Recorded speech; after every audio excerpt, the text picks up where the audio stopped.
To love is to serve. To love is to serve. 19th of September 1983 dash 21st of March 2024. That dash represents 14,796 days.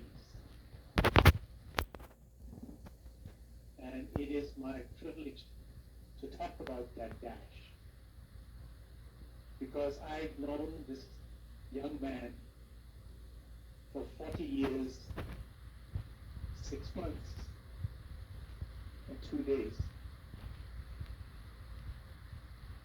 I first met him in July 1984 when Gonam, Ramesh, and Prakash and I went to South Africa. Krean was just 9 months old. I held him for the first time. And his smile was the one that swept away the clouds so that we could get a peek of the sun that lies hid behind.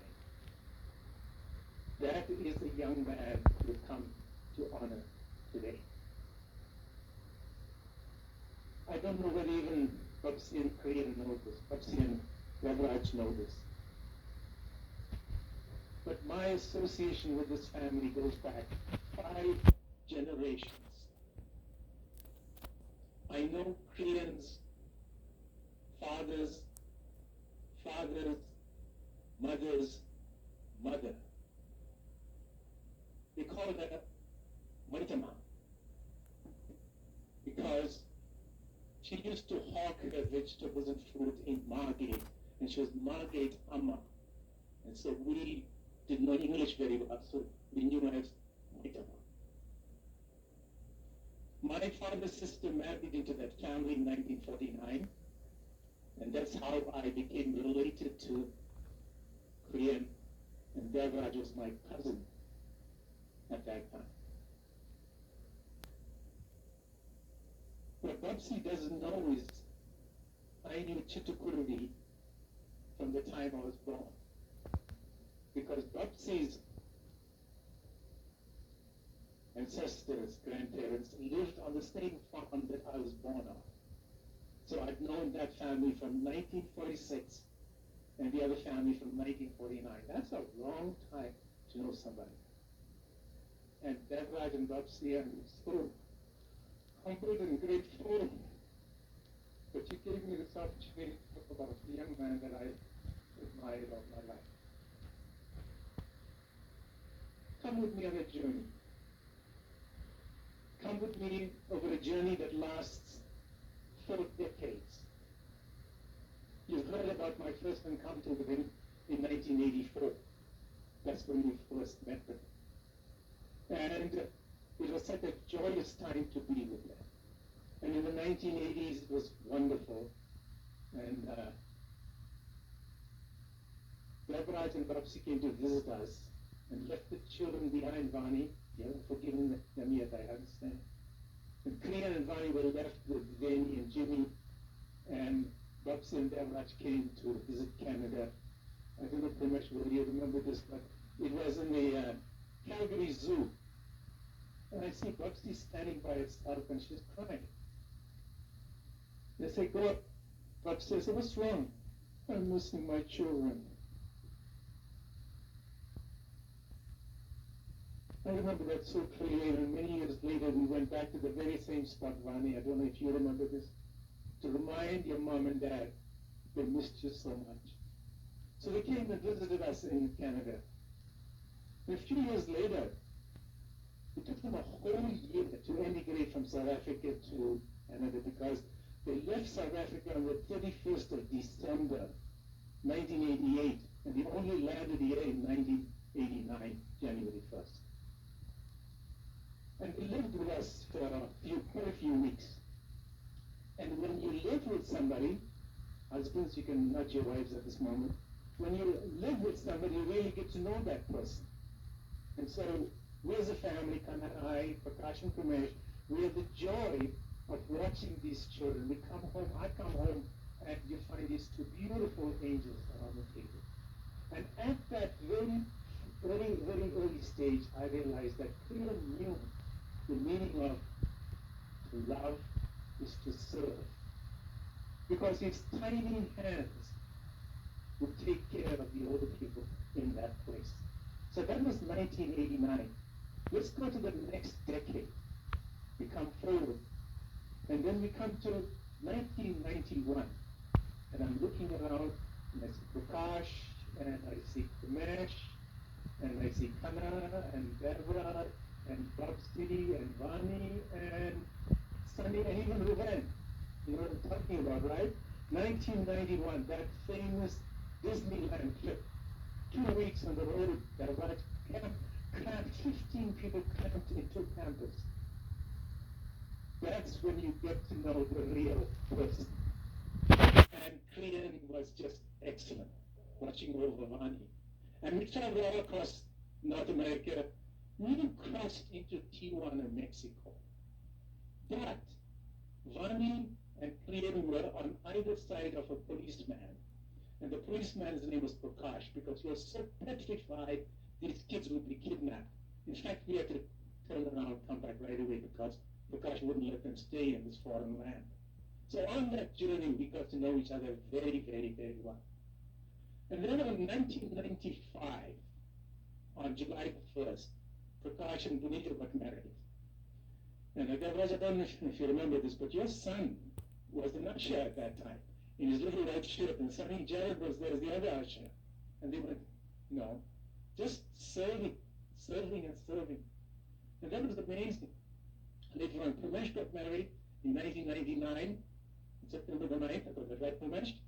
Yes, I remember. And he was there as well. And then a young man came into his life. And that young man's name was Jared. Jared is my brother Sonny's son. And these two youngsters bonded. And they went to high school together. The story doesn't end there. They graduated in 2001. And then they both went their separate ways. And life went on merrily thereafter. We come down to 2007, I think it was, perhaps when your mother came to visit. And there was Krean. Now he was a high school graduate, he was a successful businessman, and he took his grandmother all over. And what a pride and joy it was for him. The other, 2 years after, 2009, his mother came to visit us. And Kana and I have been on several cruises, and we love the cruises. And we just mentioned it, and Krean popped up and he said, I'm going to take Mom on a cruise. So he and his grandmother shared a cabin, and Kana and I had the other cabin. And this young fellow paid such great attention to his grandmother. You saw some of the pictures on the slides. Love shown in service. I don't think Auntie Manormani asked or needed anything because Krean was there to take care of her. So that was the 2000s. And we come to 2011 or 2010. In 2010, Deborah's sister came to visit from South Africa. And Krean had just bought a brand new truck. Fancy truck, a big one. Now, I won't let a South African drive my vehicle. No South Africans here. Like South Africa? No. But Krean would let this tiny little sister of yours, Deborah, get into this monster truck and drive all over the place. And she could hardly reach the pedals. But he had that faith. And he did some amazing things with his auntie. They drove from Barhead to Edmonton because Veni, that's Deborah's sister, wanted a cup of Starbucks coffee. That's the kind of youngster this fellow was. Nothing was, nothing, everything else, everyone else, like Anna mentioned earlier, giving and giving and giving. And then, we went across the sea. Remember at that time, I think it was just our camper van with 7 of us, and we traveled all over. And then again, you get to see a young man who knows what it means to serve. 2010. In 2011, when you saw the pictures of Vani dancing with her brother, Vani got married in December in South Africa. And they had a fabulous wedding. And I could see from the pictures, I wasn't there, but I can see from the pictures, Vani, the joy that he had dancing with you and his arm around you. It was amazing. They came 2012 to Canada and they had another wedding. And that's where you saw the dude with the dark glasses serving, just helping his sister and getting along.